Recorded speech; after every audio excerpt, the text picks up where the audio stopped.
Hello, students. Welcome to Easy Elimu Learning Simplified. I am your teacher, Mr. Stanley Ombogo.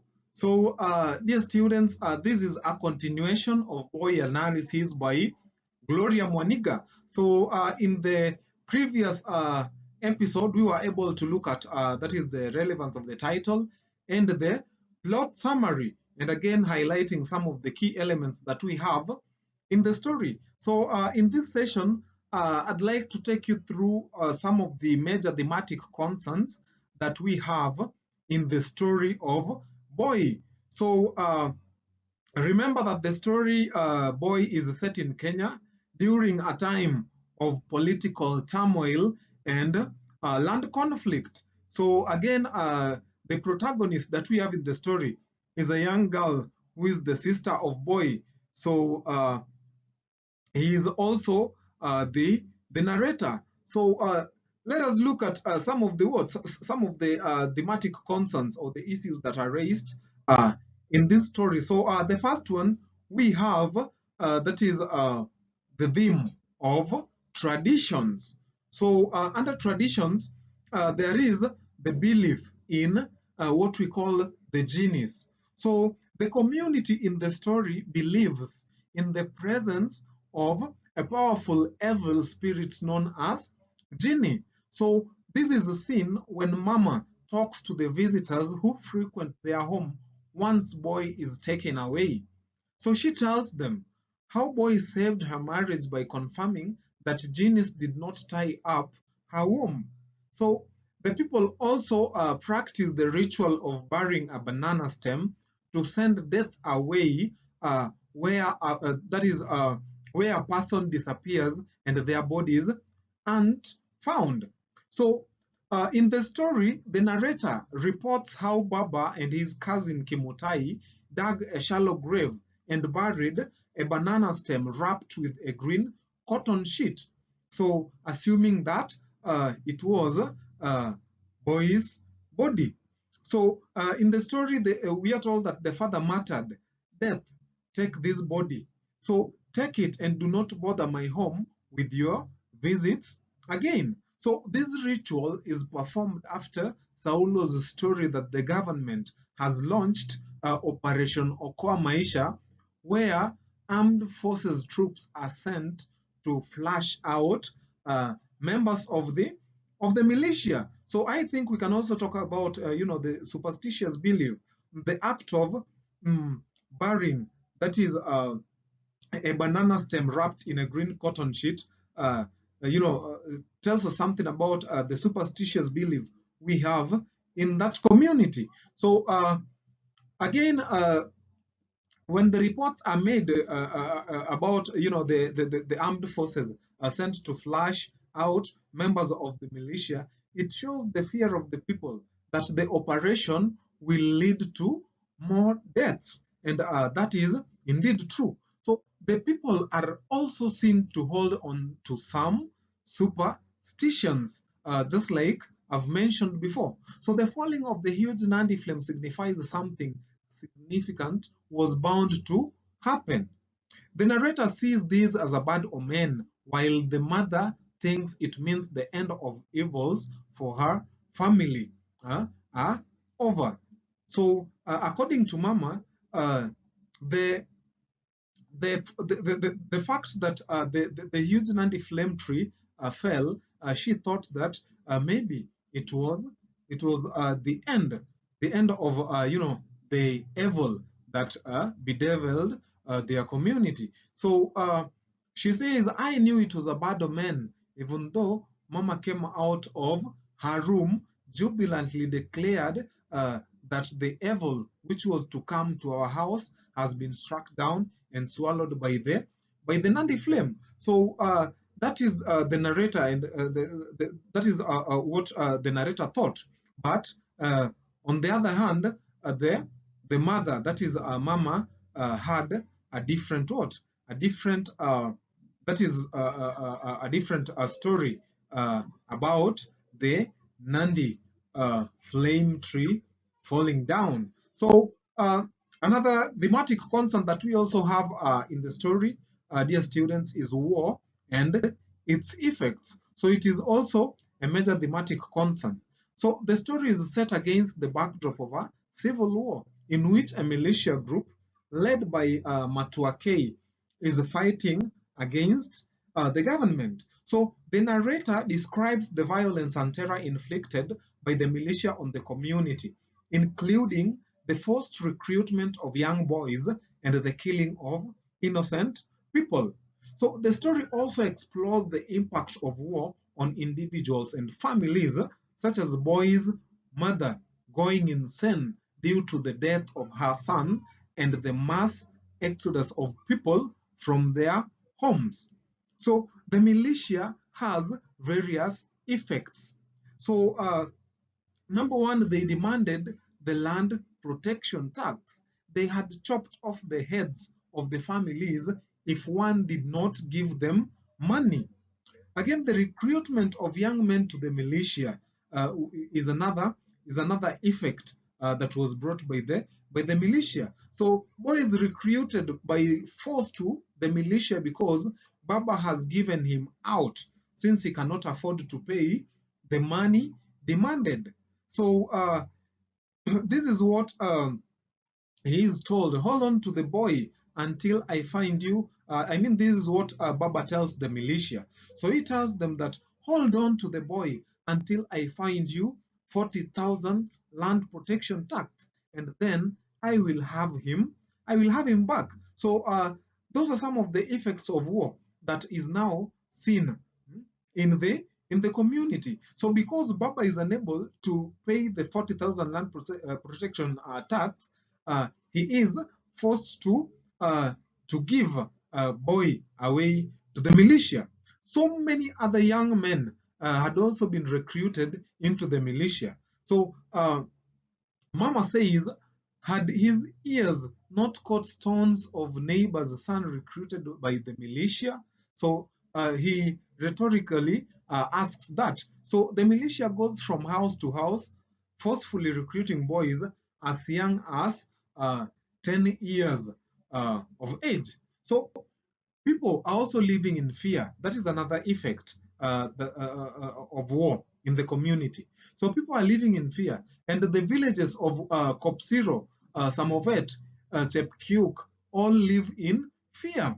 So we are told that a thick yellow fog of fear, is over them. So another effect is that now, because there is war, people fail to do what? People fail to work. So farmers, we are told, did not clear their shambas for the second planting of the maize crop because the militia stole young crops from the fields and goats from their pens.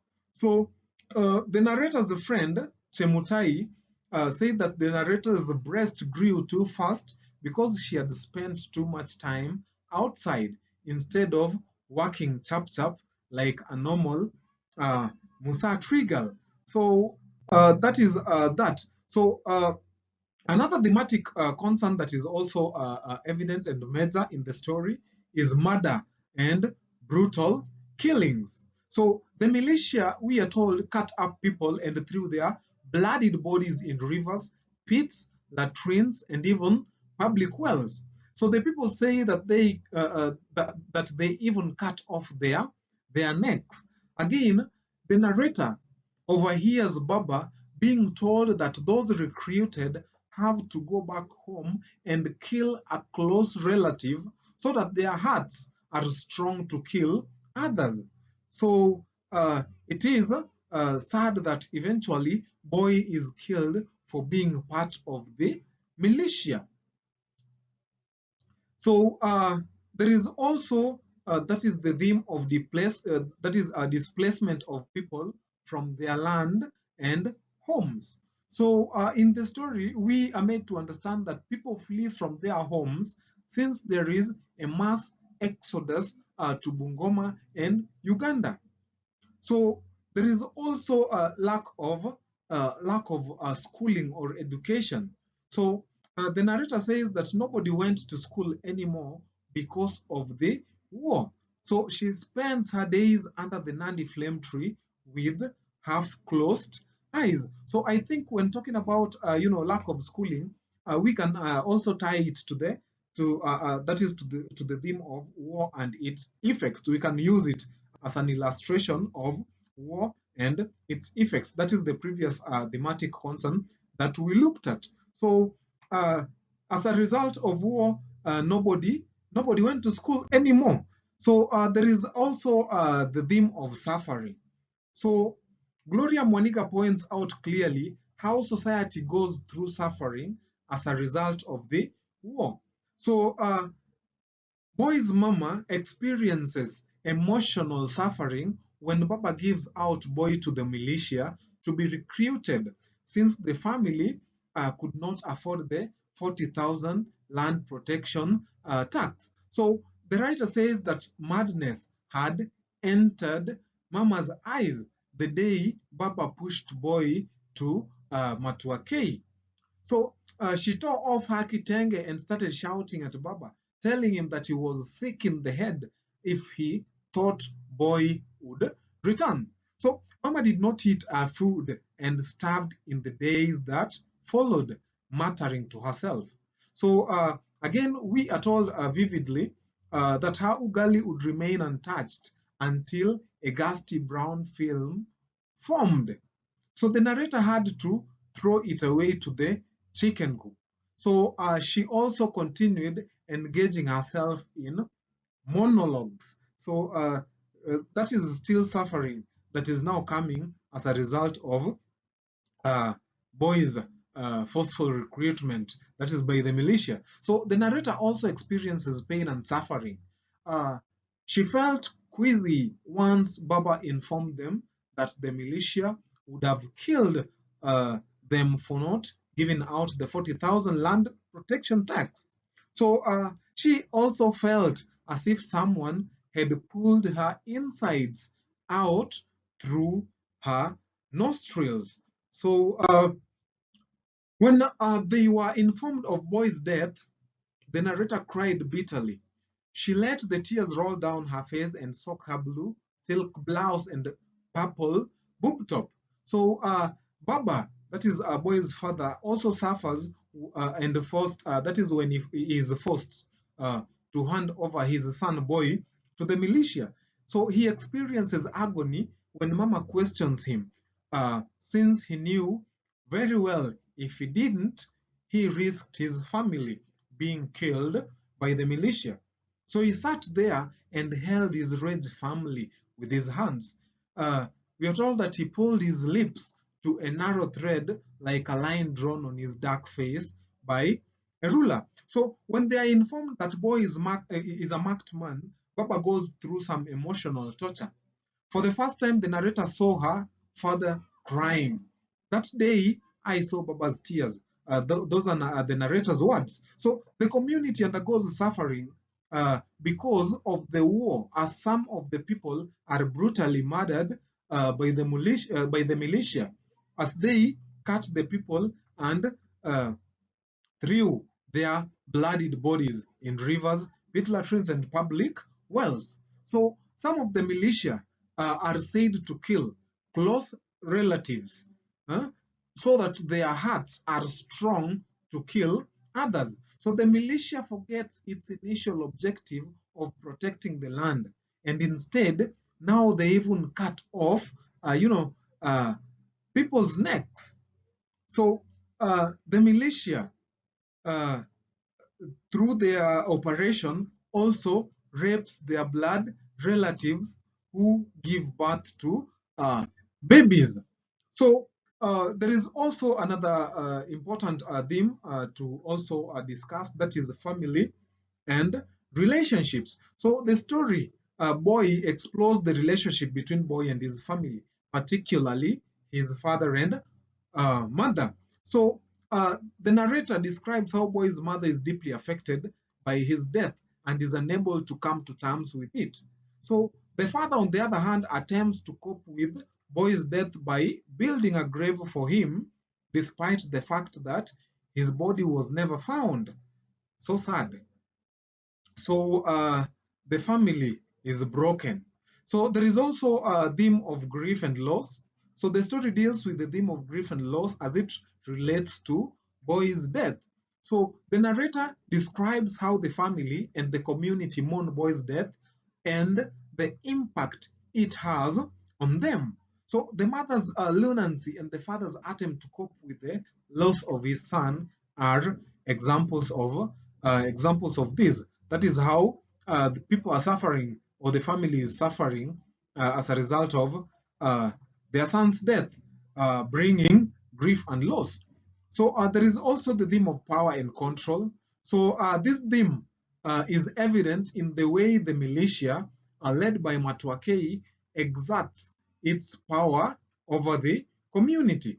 So the narrator describes how the militia intimidates and terrorizes the community and how it takes control of people's lives by forcefully recruiting young boys and taking away young girls. So we also have the theme of loyalty and betrayal, dear students. So the story of Boyi touches on the theme of loyalty and betrayal as it relates again to Boyi's decision to join the militia. So the narrator describes how Boyi's family and community are shocked and saddened by this decision and how they see it as a betrayal of their trust and loyalty. That is when they forcefully hand over Boyi to the militia. So the writer points out how some people betray others in society. So Baba betrays his community by assisting the government by assisting the government representative with a panga and makonge ropes when the government divide the people's land and gives it to some strangers. So the militia also betrays the community it was meant to fight for. That is by meting out evil on the people whose land they are fighting. So the narrator overhears their neighbor Koroz telling her father that they forgot that they were to protect our land from being given to those lazy strangers. Now they even cut off our own necks. So apart from the militia, we also told that the government betrays its people by dividing their land and giving it to strangers, leading to the formation of the militia that eventually, destroys the community. So we can also talk about that is social class and poverty. So in the story of Boyi, social class and poverty is highlighted. So it talks about the poor living conditions of the villagers and how they are affected by the war. So they are shown as living in mud and wattle houses, and their shambas are washed away by the rains. So this shows the contrast between their lives and that of the soldiers who have access to advanced weaponry and are able to move around in large lorries with much ease. So that marks the end of the session, dear students. Thank you for watching till the end. Keep it easy, Limu, and stay tuned for more to come. Bye.